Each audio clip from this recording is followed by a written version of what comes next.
Hello everyone and welcome back to 3WP. This is the February 23rd edition of AEW Dynamite. It's time to light the fuse and bring the boom. This is the world's worst wrestling podcast. Thanks to everybody for tuning in again. My name is Paul, so let's go ahead and start the show. Dynamite opens up with a new intro. I think it looks pretty cool.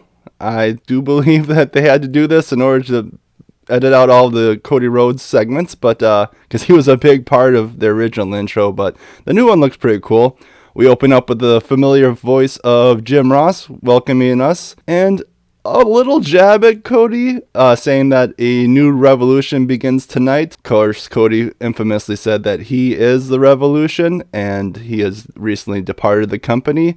So just a little poke at one of their former executive vice presidents. The show opens up with a 10 tag team battle royal to determine the number one contender for the AEW Tag Team Championships, currently held by Jurassic Express. We start out with all 10 teams at ringside, along with 4 managers at ringside. And later on, we see the tag champs, Jurassic Express, Jungle Boy, and Luchasaurus come out to the ring to get a first-hand view of who their opponents are going to be. They're joined by kind of their mouthpiece in Christian Cage. I took the time to count it up with the teams, managers, and the tag team champs at ringside. There were 27 talent in this opening segment. Nearly 30 people to start the show. I was confused. I didn't know what was happening most of the points in this match. I tried to take notes. I will not be referring to them too often. I just couldn't keep track of what was going on. I couldn't write it physically fast enough and still be able to keep my concentration on what was happening in the ring. So I will go over a few key moments, a few key eliminations, but overall, just to start out, this was a cluster. There's way too much going on. They start out with everybody starts fighting in the ring and on the floor. All 10 teams are out there at once. They're all competing at the same time. I don't know why they're all fighting on the floor. It's a battle royal. The objective is to get your opponent over the top rope. The rules of this match are your typical battle royal rules, except for you have to eliminate both members of a team for that team to be eliminated from the match. Again, they start fighting out on the floor. I think the main reason for that is they were afraid that there was going to be too many people in the ring at once, which probably gives you a good indication that there's too many people in this match. So I'll go over the teams briefly. They are the team of the Butcher and the Blade, the Best Friends, Trent Beretta and Chuck Taylor, Santana and Ortiz, FTR, the former Revival, Private Party, the Young Bucks, Red Dragon, the team of Bobby Fish and Kyle O'Reilly, the Dark Order team of Alex Reynolds and John Silver, the team of 2.0, and the Gun Club, Austin and Colton Gunn, Billy Gunn's children, who look exactly like him, especially Austin. A lot of the action is just a cluster starting out, everybody just brawling around each other, trying not to trip over each other. We get an elimination from the Gun Club. Colton accidentally gets low bridged by his brother Austin, and he faces away from the ring, looking down on the floor at his brother, asking him, "What happened? Why did you do this? For an eternity." Just stares off in the distance. So much so that Santana comes up behind him, sort of peeks around him and makes funny faces at the camera, and then dumps Austin Gunn out. I don't know if maybe Santana was milking that a little bit too much, or if they got their timing screwed up there, but it made Austin Gunn look like a big old buffoon, just staring away from the ring and his fellow competitors, asking his brother, "What happened?" Santana eliminates both members of 2.0, but then takes a double super kick from the Young Bucks as he attempts a moonsault. This was set up pretty clunkily as Santana just grabbed the belt loops of both members of the Young Bucks and just ran right past them and tried a moonsault. He didn't try to incapacitate them in any way so he could get the move done properly. He just depended on them to just stand there while he sprang off the ropes and then came back at them with a moonsault. Pretty phony looking. Santana, I've been really impressed with over the past few months or so. His promos have gotten great. He looks to be in pretty good shape, and he's definitely the more polished member of Proud and Powerful, but it was just kind of a shame to see him in such a phony looking spot. FTR hit their finisher, the Big Rig, the former Shatter Machine, the former Goodnight Express, on John Silver of the Dark Order. We get a face-off between FTR and the Young Bucks. It gets a little bit of the pop from the crowd, but I personally thought to myself, who really cares at this point? They had the one match over a year ago, I believe, and the Young Bucks just won. Since then, the Young Bucks have been in this will he, won't he storyline with Adam Cole and Red Dragon, and they've been playing second fiddle to Kenny Omega and the rest of the members of the Elite. And FTR, when we do see them on TV, they're usually taking the loss, either in a multi-man tag match or just by themselves. So why are we all of a sudden hyped about the potential for this matchup right now at this point? Both teams are kind of the lowest they've ever been in the company. And I love FTR. It pains me to say this. They're probably my favorite tag team in the world right now.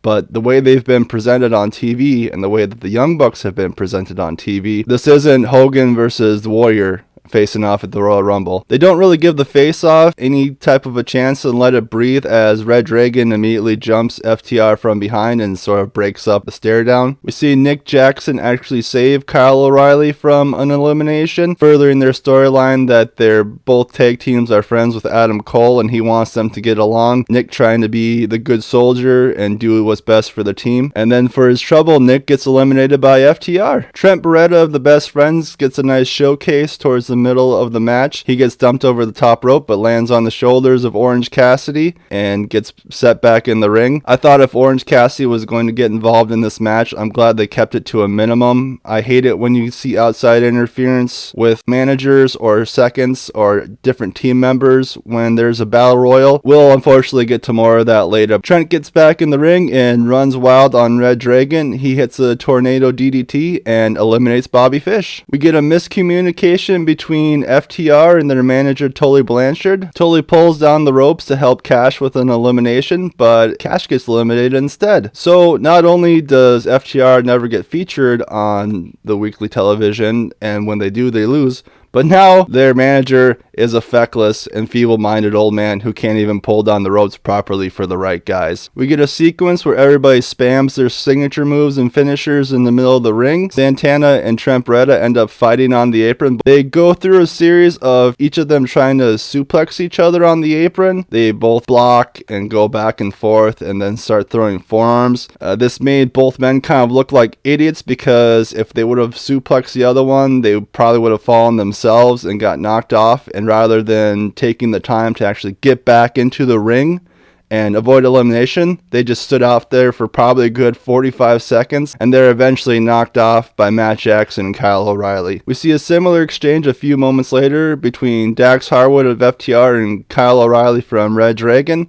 They're both fighting on the apron. They throw a lot of chops and forearms and uppercuts and teeter back and forth. Again, really burying the intelligence, especially of Dax Harwood, who is known to be one of the most technical and intelligent tag team wrestlers of the modern era. Why wouldn't you just get back in the ring? Why stand out there on the apron and continue to fight with this guy when you can just slip back into the ring and avoid elimination? You don't need to stand out there and put yourself at risk, which eventually does happen as the eliminated Bobby Fish comes from underneath the ring and drags Dax off of the apron. Another spot that I absolutely hate in Battle Royals is when an already eliminated competitor can come back and have an impact on the match, can actually cause an elimination. I hate that. I wish that they would change that. It happens seemingly every year at the Royal Rumble, and at basically every Battle Royal you see, somebody gets eliminated and they come back and pull somebody over or trip somebody up. If you're eliminated, you go to the back. You don't get to come back out and make any type of difference in the match. So I hated that. As I've stated, I love FTR. And I hate the way that Dax Harwood got eliminated, because it made him look like a big dummy. The ending of the match sees Kyle O'Reilly and Matt Jackson continue their tenuous relationship and team up on John Silver of the Dark Order. They're the last three remaining. Kyle goes to throw John over the top rope, but starts saying that his arm's injured. He can't get John Silver over the top rope because his shoulder has been injured. He can't muster up the strength. So Matt Jackson offers to do it for Kyle. He grabs John Silver, charges him into the ropes, tosses him over, and Kyle immediately follows right behind him and dumps Matt Jackson to get the win. It was a ruse! He was faking it! So Red Dragon is your number one contender for the Tag Team Championships. They will face Jurassic Express at Revolution. After the match, the Young Bucks get back in the ring. They're obviously upset about Kyle's shenanigans and him faking an injury. We hear the music of the AEW World Champion, Hangman Page. He got beat down by Red Dragon and Adam Cole last week, so he's coming out for his pound of flesh. Immediately starts throwing hands with Red Dragon, clears the ring, and the Young Bucks back down. They don't want any part of Hangman Page, and they don't mind seeing Red Dragon get their comeuppance. We hear the fans cheering in the background, and they all start looking towards the entrance, so you can tell somebody's coming, and it's Adam Cole. Probably tipped off Adam Page that there is somebody coming, because he turns around into a super kick, but catches it. He sets up Cole for the buckshot lariat, but Red Dragon pulls Cole out of the ring. We see John Silver looking to get some measure of revenge, so he dives on top of Red Dragon and throws Kyle O'Reilly back into the ring, who eats a buckshot lariat from Adam Page. After the ring is cleared, Adam Page goes to cut a promo. He starts off saying story time with Adam Page, which is, of course, a ripoff of Adam Cole's It's Time for Story Time with Adam Cole. They get a close-up on Red Dragon and Cole going back up the ramp, and right in the camera's face, Bobby Fish just screams, "Hey, that's copyright infringement!" which gave me a bit of a chuckle.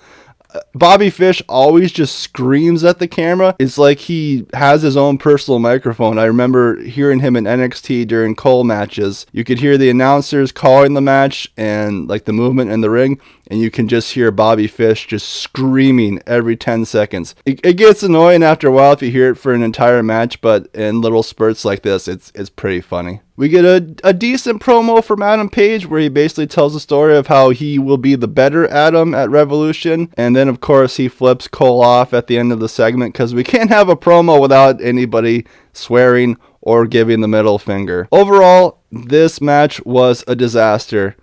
I hate matches like this. I hate these big cluster tags or battle royals where you don't know what's going on. You cannot see anything. As I stated earlier, I didn't even try to keep notes for probably the first half of the match because I just couldn't follow the action that was happening in the ring.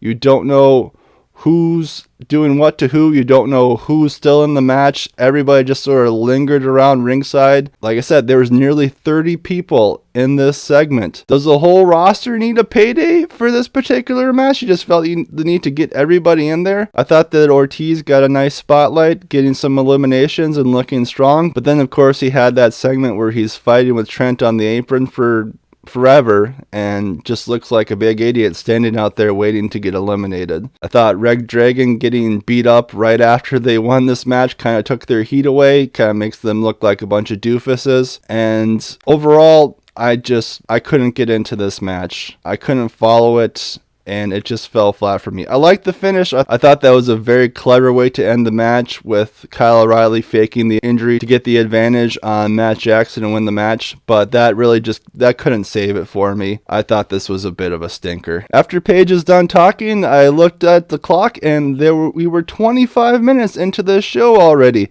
and it felt like an hour and 25 minutes. Good Lord, did this thing drag on. We get a backstage interview with Bryan Danielson. He is impeccable as always in his promos. He puts over his opponent for later tonight, Daniel Garcia, and essentially buries his teammates of 2.0, saying that imagine what Daniel Garcia could be if he was under his tutelage rather than being with 2.0. Imagine if he was under Jon Moxley's tutelage. We see MJF heading to the ring. He looks disheveled. He doesn't have his suit coat on. He looks on the brink of tears. This comes after the promo from CM Punk last week where he announced their dog collar match and basically put MJF in his place, saying that he was just a CM Punk fan. Tony Schiavone is just unbearable. When MJF is on the screen, he goes way overboard on being overly biased and just calling MJF a scumbag, going over a list of ways he hopes that CM Punk hurts him in their dog collar match. I get that Tony is supposed to be the babyface announcer, but again, you're supposed to be unbiased for the most part.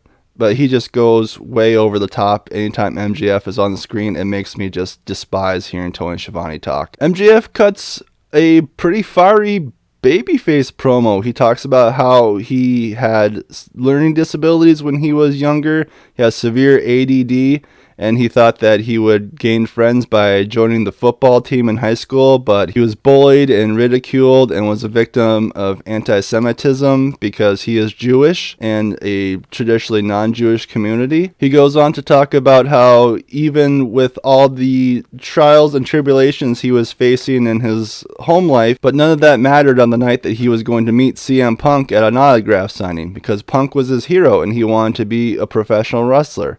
Punk was his inspiration. And with tears in his eyes, MJF goes on to say how he felt betrayed by Punk when he left the business 7 years ago. When he needed him the most, Punk wasn't there. So then he made a vow to become the greatest pro wrestler he could, in spite of CM Punk, instead of being inspired by him. This brings CM Punk to the ring. No fanfare, no music. He just comes down with a very concerned look on his face and simply gets in the ring and asks MJF if it's true, if his story is true. And MJF, again, with tears in his eyes, simply turns and walks away from Punk and walks up the ramp. I was really torn on how I felt about this promo.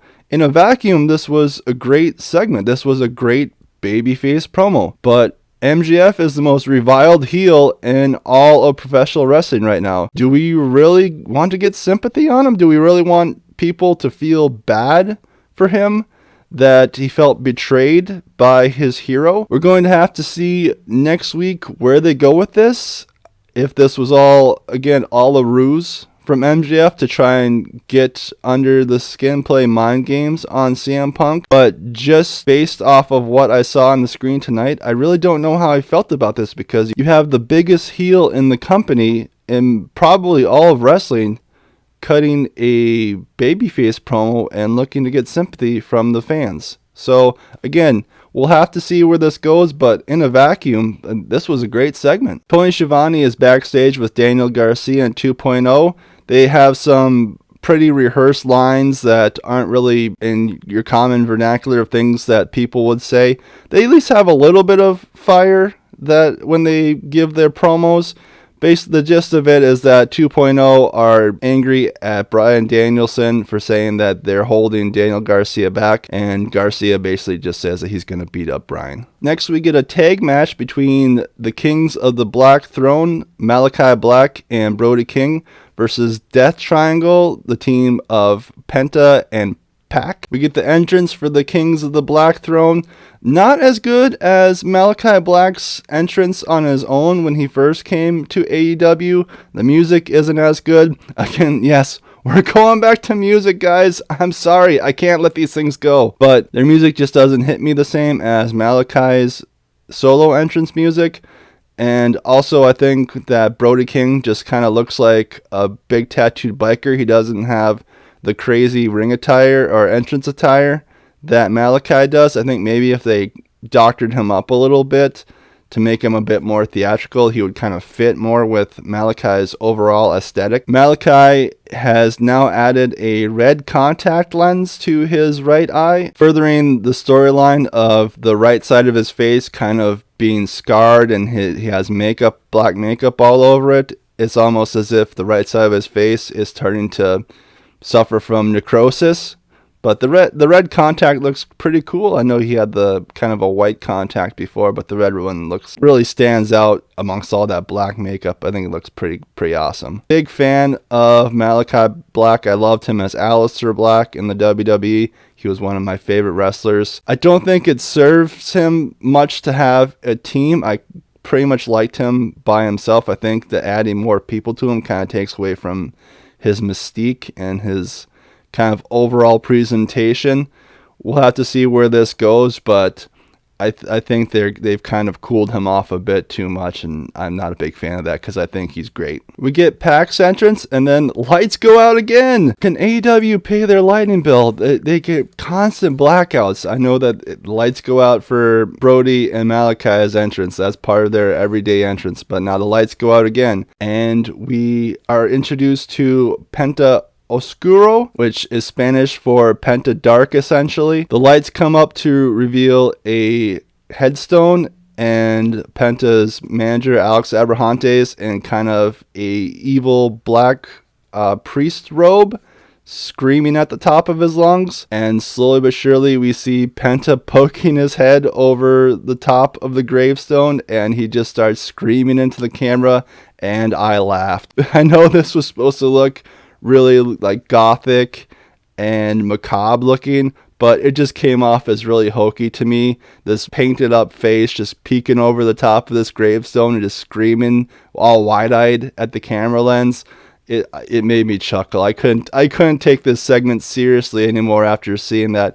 He comes out with a shovel because they ran a vignette, I think it was 2 weeks ago, where after Malachi Black had spit his black mist into Penta's face, he went into a graveyard and dug up his old mask from, I believe it was from Lucha Underground. But now we have essentially Penta Dark, and he is coming to get his revenge on Malachi and Brody King. They start off the match with Penta hitting a plancha to the outside on both members of the Kings, and Pac hits a springboard 450 on Malachi for a 2 count. Brody King does a head palm shoot off onto Pac, which again hits me right in my old fashions, because I know Paul, wrestling's fake, it's not real. They're not actually doing these things to each other. But at least with an Irish whip, you can kind of suspend your disbelief. When you're just grabbing somebody by the back of their head and shoving them, and we're supposed to believe that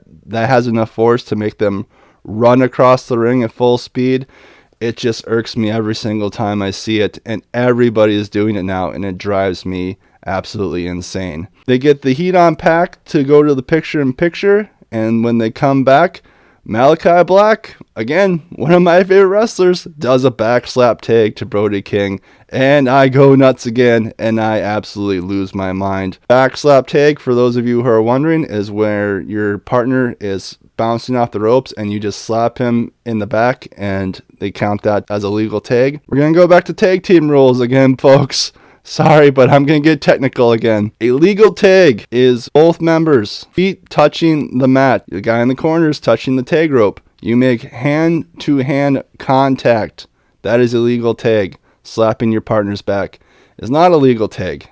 I know everybody does it these days, and I'm sure nobody else cares but me. But again, this is my video, and I'm gonna complain about it. And then to further my rage and the smoke coming out of my ears, less than a minute later, Penta does a backslap tag on Pac. We see Pac hit a pump kick on Brody King, and rather than take a bump, Brody King just sort of stands in front of him looking like a drunk man, staggering about, swaying about as if he's had one too many cocktails on a Saturday night. You would think that coming off of that, maybe he'd throw a strike of his own or fall down, but instead he just turns his back on his opponent and runs towards the ropes. Why wouldn't you just hit the guy? He's standing right in front of you. Why? He outweighs Pac by probably 120 pounds and is about 7 inches taller than him. Why are you trying to run off the ropes to get momentum to try and knock over a man who's much smaller than you? And why are you turning your back on your opponent? The finish of the match sees Malachi Black go to spit his black mist into the face of Penta. Penta, though, knows that it's coming, so he essentially clamps on Malachi's mouth and blocks him from spitting the mist in his face. This causes Malachi to swallow the mist and begin to choke on it profusely, and Penta rolls him up for a 3 count and the win. Brody King immediately jumps on both members of Death Triangle after the match is over and begins throwing some really fake looking punches at Penta. These things were slow, and you could tell they just weren't making any contact at all. And again, going back to camera angles, they had a horrible camera angle on this. They had it right in on Penta's head. You could tell that he wasn't making any contact whatsoever. You could tell at this point in the match that Jim Ross was really getting frustrated with what was happening before his eyes, as Malachi Black goes out and gets the shovel from Penta's entrance earlier, and Jim Ross just kind of sighs into the microphone and says, "What is he gonna do? Are they gonna bury him?" Malachi makes a motion with the tip of the shovel as if he's going to stab Penta through the chest with it. Again, murder anybody? But don't worry, the lights go out again, which again causes Jim Ross to lose his patience, to go, "Lights are on, Lights are off. What's going on around here? The lights come back on, and in the ring we see Buddy Matthews, who is the former Buddy Murphy of the WWE, and he is jacked. Good Lord, is this guy huge. Matthews makes a move as if he's going to save Pac and Penta. Instead of attacking Malachi, though, Matthews turns on Penta and Pac and just starts stomping them. They send out a security team, and Brody King meets them on the ramp and just knocks all of them out. I thought this was a good touch, and with AEW, they're kind of inconsistent with sending people to kind of enhance the chaos of a situation when there is a big brawl or a pull apart or something like that. So it's nice to see that they send out some security guards as fodder for Brody King. Of course, Jim Ross has to get one more dig in on this match where when the security does arrive, he says, "You guys are a bit late." Malachi sets up a chair in the ring and motions for Buddy Matthews to take out Penta, which he does with kind of a crucifix stomp, where he just steps on the back of his head, holds his arms out, and just drives his face right into the chair. Looked pretty sick. And then we get another lights out. Blackout. The lights go out again. That's like 4 times in the same segment. Paul Heyman, why did you do this? Why did you popularize the blackout for everybody? Now, every single promotion does it for everything. It gets old so quick. Is everybody in cahoots with the lighting guy? Did Malachi pay him off on his way to the ring? I don't know, but please stop with all the blackouts. So the lights come back on, and it's just Penta and Pac in the ring, and we see Penta scurrying across the ring to go check on Pac. You just got your face driven into a steel chair. You had a grown man stomp your face into a steel chair, and you can't sell it for more than 10 seconds. The lights come back on and you're fresh as a daisy and scampering across the ring. This is a hospitalization angle. Your nose should be broken. But Pac is supposed to be in worse shape than Penta. Again, probably a minor thing that nobody else noticed but me, but that kind of drove me nuts a little bit. We get a pre-tape with Britt Baker and Thunder Rosa to hype up their contract signing for next week. Pretty standard stuff by both women. Both of them have a victory over the other, although Thunder Rosa's was in their lights out match, so it technically doesn't count towards the record. So she has a good final line in it that she's going to beat Britt Baker, and this time it's going to count. Next, we get the scheduled confrontation between Eddie Kingston and Chris Jericho. Boy, does Chris Jericho like to book out the ring for these segments where he just comes and airs his grievances. 2 weeks ago, he had the meeting with the Inner Circle where Santana and Ortiz basically told him to kick rocks and that they didn't want to be involved in the Inner Circle anymore. And now this week, he's having his in-ring confrontation with Eddie Kingston. Kingston comes out. He, of course, is super over with his crowd. The AEW fans love Eddie Kingston. Jericho comes out. We pan to the crowd. They're all singing Judas. They're all happy and they're having a great time. Jericho gets in the ring and calls for everybody to keep singing. He's got a big smile on his face. Jericho's a heel. Why are we singing his entrance music? Jericho has managed to wrangle in the influencer tag on his lower third on his graphic. He is wearing a leather jacket, no shirt, and purple sneakers. He looks like a divorced dad going through a midlife crisis with his receding hairline and beer belly. Kingston, of course, in this segment is great. He's probably the best promo in the company right now. He tells Jericho that he's a wrestler. He's not a sports entertainer. And if he wants sports entertainment, he can head down the street because they are right down the road from Stamford, Connecticut, which of course is the headquarters for the WWE. Jericho confirms they are just down the road from Stamford and that he might give him some sports entertainment, but he's actually going to be entertaining, which nice jab, Chris, at your former employee of like 20 something years. Jericho mentions that he had not heard about Kingston on the independent scene and that when he just figured that he was just a jobber, and then when he did see Kingston in action, he said that he thought he might be a great babyface, to which Eddie Kingston, quick as a whip, just says, "What's a babyface?" Because Eddie Kingston isn't a character. Chris Jericho is breaking the fourth wall, using insider terms like jobber and babyface. You're basically just broadcasting to the whole world that this is all fake. This interaction between the two of you This is scripted. This is all just fanfare. And I love that Kingston came back at him, just basically throw it back in his face of what's a babyface, because Kingston's real. Jericho's overall message in this segment is that Kingston is just jealous because he could never live up to all that Chris has accomplished throughout his career. Kingston fires back and gets maybe a little bit too close to the bone by saying that he's not like all the young guys in the back that Jericho can just suck all the life out of, referring to Orange Cassidy, MJF, all these young wrestlers that Jericho has associated himself with in the last year or so.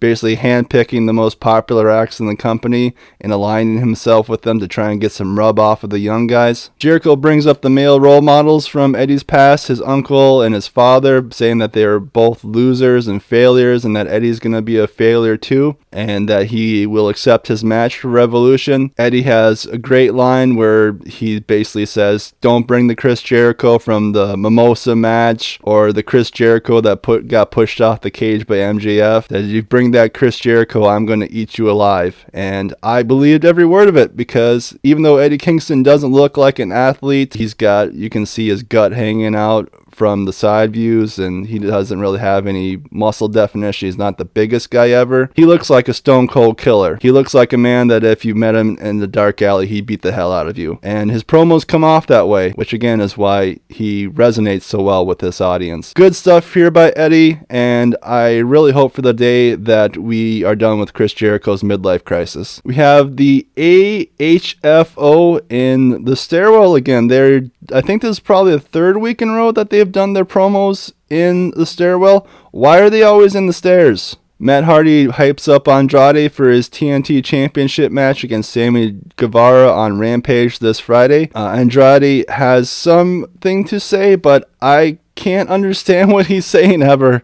He mumbles into the microphone, and he's always so quiet. Don't know what he says half of the time. We get a qualifying match for the Face of the Revolution ladder match. It's the FTW champion, Absolute Ricky Starks, versus 10 of the Dark Order. Ricky Starks comes out for his entrance. He looks like a star. He looks like a cocky, obnoxious, self-absorbed heel.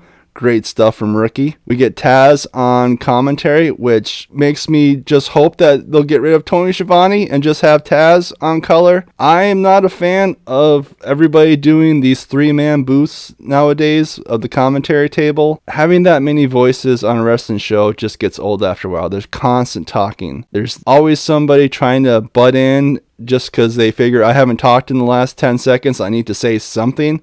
And Tony Schiavone is the worst at that. He really adds nothing to the broadcast. He doesn't really have a grasp on the modern product. And I think he's a detriment to their overall presentation. Taz is great. Taz was a commentator for many years in the WWE. I don't know why they don't have Taz on commentary full time. I know he's the leader of Team Taz, his heel group, so maybe they don't want to have a heel announcer. But when Taz is commentating, he doesn't really play up being a heel that much, and it's so obvious how much better he is than Tony. I hate to just sit here and bury Tony Schiavone like this, but just have him do the backstage segments in the interviews. He doesn't need to be on commentary. Starting off my first impressions of 10 of the Dark Order, I haven't seen a whole lot of him. I don't watch their YouTube shows, so I think that he does most of his matches on Dark or Elevation. He looks good. He's got a good physique, good build to him, good size. He lumbers around the ring. He is so slow. He gets up in the corner to do the 10 punches on Ricky Starks and just swinging at wind. Absolutely not even coming close. His punches look so bad. Starks takes over as they go to the picture-in-picture for the commercial break. I normally don't watch the picture-in-picture because it's so small I can't see a thing. Even on my big TV, you can't follow the action that's in the ring. When they come back, 10 looks for his full Nelson finisher. Ricky Starks evades it momentarily. 10 gets it back on, and then Ricky Starks starts to pull at 10's mask and gets it almost all the way off. 10 has to react and let go of the hold to get his mask back on. Ricky comes off the ropes, hits a spear, gets a 3 count. I thought that was a good finish. Good heel tactics there by Ricky, going for the guy's mask, trying to distract him and get him to let go of the hold. Overall, this was really a nothing match. It's just, I guess, just a match to get Starks into the ladder match at Revolution. I'm not really impressed with 10 of the Dark Order. Ricky Starks, though, this guy's great. He's a great heel. He looks like $1 million. I think he's got a big future. We get a backstage segment with Red Dragon and Adam Cole, where Red Dragon is pumped up that they get their tag team title match at Revolution. They're interrupted by the Young Bucks, who come in pretty butthurt that they got the wool pulled over their eyes by Kyle O'Reilly and the Battle Royal. They want their own shot at the tag team titles at the pay-per-view. Cole takes it upon himself to start screaming at Red Dragon to keep the peace and to basically get along with the Young Bucks. They saunter off, and Cole is left dejected as both of his teams seem to be imploding on one another. Who cares? Who honestly cares about the personal lives of the Young Bucks? This is the second story that they've done where it's a will he, won't he friendship type of thing. They did the same thing with Adam Page when they were in their feud with he and Kenny Omega. These are meant to be grown men. These are supposed to be professional athletes. And all we get to see of these guys is jealousy and betrayal. Not in really a dramatic way, more of just like a sophomoric high school fashion. I don't care if the Young Bucks feel betrayed because now he's got his buddies from NXT and now these days. This storyline does nothing for me, and I feel it's just a waste of Adam Cole. I don't see him as a threat to the AEW World Championship. They haven't built him up at all. He lost to Orange Cassidy. He lost to a man because he hugged him and they fell off of a lighting truss. I don't understand how we're supposed to take Cole seriously now as a contender for their top championship when his storyline is that he's caught in the middle between two pairs of lovers, essentially. The next match is Jade Cargill versus the Bunny for the TBS Championship. Jobber entrance for the Bunny. We see Jade and making her entrance, and the Bunny's already in the ring. She's contending for their second highest women's championship, and she can't get an entrance. Gee, I wonder who's winning this one. We see that Jade has now changed the color of her hair. She's gone from the platinum blonde to green or jade, which I thought was kind of cute, even though I do like the blonde hair better. I think it's just a better overall presentation. They show Jade's daughter at ringside. Jade Cargill is a heel. Why are we showing her daughter at ringside? This is a heel versus heel match. The Bunny is a heel. Jade Cargill is a heel. Who are we supposed to cheer for? Are we supposed to cheer for Jade because they show her daughter at ringside? Or are we supposed to cheer for the Bunny because Jade's the big dominant champion? None of this makes sense, and it showed during this match because the crowd did not care at all. They were sitting on their hands for the entirety of this match, which probably has to do with the fact that the Bunny also is not a very good worker, and Jade is fairly green as well, no pun intended, but that's to be expected. She's been in the business for less than a year, I believe. She can't carry a match as a heel champion with somebody like the Bunny who's not accomplished in the ring at all. Jade gets in a nice heel spot where she does a hammerlock with her legs and starts doing push-ups on the mat. The Bunny gets in a Russian leg sweep into the guardrail, and we go to the picture-in-picture. I happened to glance up in the picture-in-picture and noticed that Matt Hardy was coming out for some reason, and I immediately was like, why is Matt Hardy out here again? Why is Matt Hardy on my screen again in 2022? Please make this stop. And then I remembered that he is associated with the Butcher and the Blade. They're part of the AHFO, and the Bunny is their manager, their valet. They come back from the picture-in-picture, and the announcers don't mention that Matt Hardy is at ringside or that he came out during the picture-in-picture.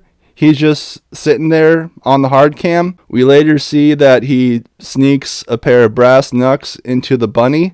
At the same time, Jade's manager, Mark Sterling, slides the TBS championship into her. So they have dueling foreign objects. The Bunny goes to punch Jade with the brass knucks, and she blocks it with the TBS championship. The knucks fall to the ground, and Jade drops the title right behind the back of referee Aubrey Edwards. She looks and sees the brass knucks and sends Matt Hardy to the back, and then sends Mark Sterling to the back as well, and completely ignores the fact that there's clearly a foreign object in the ring and doesn't call for a disqualification. AEW officials looking completely helpless. After both managers get ejected from ringside, the Bunny gets a roll up on Jade for a 2 count, where she quickly reverses it. She hits Jaded, her butterfly face buster. It's essentially Beth Phoenix's glam slam from back in the day, and gets a 3 count. So Jade retains. She is still your TBS champion, which after the 3 count is rendered, JR declares that she is still the AEW women's champion, which is a minor thing, but again, JR probably not caring as much as he should for this particular match. Tony Schiavone gets in the ring post-match and wants to interview Jade. She rips the microphone away from him and issues an open challenge. Very quickly, she is answered by Tay Conte. She gets in the ring and her and Jade have a face-to-face. Jade kisses her on the forehead, showing off how much taller she is than Tay. They start to get in a little bit of a pull apart when the Bunny attacks Tay from behind. That gives Jade the opportunity to hit a bicycle knee on Tay. She stands over top of her, gloats over her with the title, gets out of the ring, and as she's departing, we see Anna Jay run out with a chair. Why is she running out with a chair?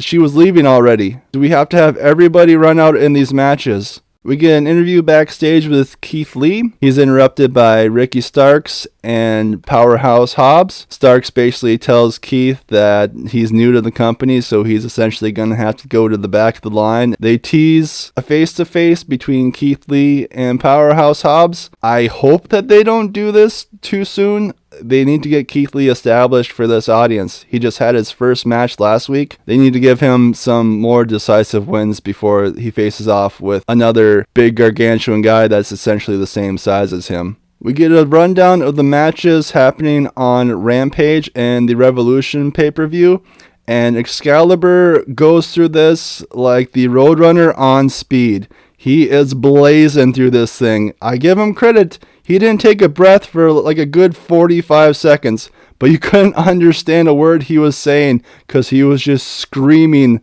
everything that was on the screen in front of you. Our main event sees the Red Death, Daniel Garcia, taking on the American Dragon, Bryan Danielson. I have written here, Daniel Garcia has WWE music. Just more radio-friendly rap. It's so generic. This guy's got talent. He looks to be a future star if he can maybe get some more personality. He still needs to work on his promo skills, and also we need to get him better music. The match starts out with a student-teacher dynamic as Danielson is just outmatching Garcia. He's taking him down. He's getting him in little submissions here and there. Garcia reverses a couple things and Bryan just sort of laughs at him. Danielson's on a different level these days. He's probably the best wrestler in the world right now. You can tell that making this move to AEW and having the freedom to put together his own matches to really wrestle his style has benefited him greatly. I cannot see any flaws in anything he does when he is in the ring. He is crisp, he is precise, and everything he does looks like it hurts. I'm sure some of it does, because some of his chops are kind of stiff. We get a nice butterfly suplex into an armbar by Danielson. Garcia hits a chop block and starts to take over as we go to the picture-in-picture. I tried my hardest to kind of follow the action during the picture-in-picture, but again, I can't see a thing. We get kind of a scary suplex to the outside as Danielson lifts Garcia over the top rope. Garcia kind of hits with the balls of his feet first, and they kind of slide out from under him. So he kind of folds inward as he hits the mat. Hopefully he's okay. I personally don't like that spot. We get a couple of nice reversals by Daniel Garcia. First off, Bryan gets a knee bar, which he reverses. Bryan locks in his cattle mutilation submission maneuver, which Garcia reverses and puts on an ankle lock. The finish of the match sees Bryan Danielson block a dragon screw attempt. He kind of just squats down and hunkers down so that Garcia can't get him over. He locks in a triangle choke and chokes out Garcia while hitting the double biceps, which is great heel heat. This match in a vacuum is great. All the work was crisp. It all looked like a struggle, like simulated combat, which is what, in my opinion, wrestling is supposed to be. But again, this is a heel versus heel match. Garcia's a heel. Danielson At this point, he's trying to get together with Moxley, who is a babyface, but he just got out of the program with Adam Page where he was a super heel. But in a vacuum, this match was great. Bryan Danielson, he is most likely the best wrestler in the world right now. After the match, Danielson gets on the mic and starts to put over Garcia, but he gets jumped by 2.0. The crowd immediately starts chanting for Moxley. We hear Wild Things start playing, and here comes Moxley out of the concourse. How did the sound guy know to play his music? Moxley clears the ring of 2.0, and Daniel Garcia goes to strike him from behind with a steel chair. Danielson grabs a chair from Garcia, allowing Moxley to hit his paradigm shift. Danielson and Moxley come face to face. Danielson accepts Moxley's challenge for Revolution for a singles match. He gets in the line that he doesn't need the steel chair to make somebody bleed. Danielson finishes off his promo by saying, "Don't be surprised if Moxley is the only one who's bleeding." My overall pros for this show are the MJF promo in a vacuum, and I think that was a good fiery babyface promo. I don't know how I feel about the most hated heel in the company saying these things. Eddie Kingston in the Jericho segment. Eddie's the best promo probably in the business right now. He's real. He's authentic. Basically, every time he's got the microphone in his hand, I'm going to listen to it. It was nice to see Buddy Matthews back in a major wrestling company. He looks great. Honestly, I just swooned over him in that segment of how in shape he is these days. I'm very interested to see what he does going forward. It kind of seems like he's going to be a lackey for Malachi, but I think if they give this guy a chance, we know he can put on great matches. So I'm interested to see where they go with him. And then, of course, the main event, Danielson versus Garcia. Garcia is a good young wrestler, and Danielson, he's on a level all by himself these days. There were some high points on this show, but the low points kind of overshadowed those for me. I thought the Kings of the Black Throne versus Death Triangle match was overshadowed by that entrance for Penta. I couldn't get into the match after seeing that with the Spirit Halloween gravestone and the shovel and Penta just screaming into the camera with his big crazy eyes. It wasn't that great of a match to begin with. The Jade Cargill versus Bunny match, I couldn't get into that match either. It's a heel versus heel match. Neither one of these ladies is a particularly good worker. It was just really clunky at times, and the fans were dead because they didn't know who to cheer for. Chris Jericho's part in his confrontation with Eddie Kingston, he just came off as really insincere. He repeated the same things over and over again. I just can't stand to see Chris Jericho in 2022 anymore. Please, Fozzy, go on tour and get him off of my TV screen. And then, of course, the first thing we see on this program is that absolute cluster of a battle royal. I got lost so many times. Nonsensical booking, FTR looking like a bunch of chumps and completely wasting the best tag team in the business right now, in my opinion. I did like the finish. I thought that was clever. I'm glad that Fish and O'Reilly won it eventually, but I cannot stand these crazy multi-man matches when you've got half of the roster in one segment. So that will do it for my review of this week's AEW Dynamite. I hope you enjoyed it, and thank you for tuning in. I hope to see you next time. I'm Paul, and this has been the world's worst wrestling podcast.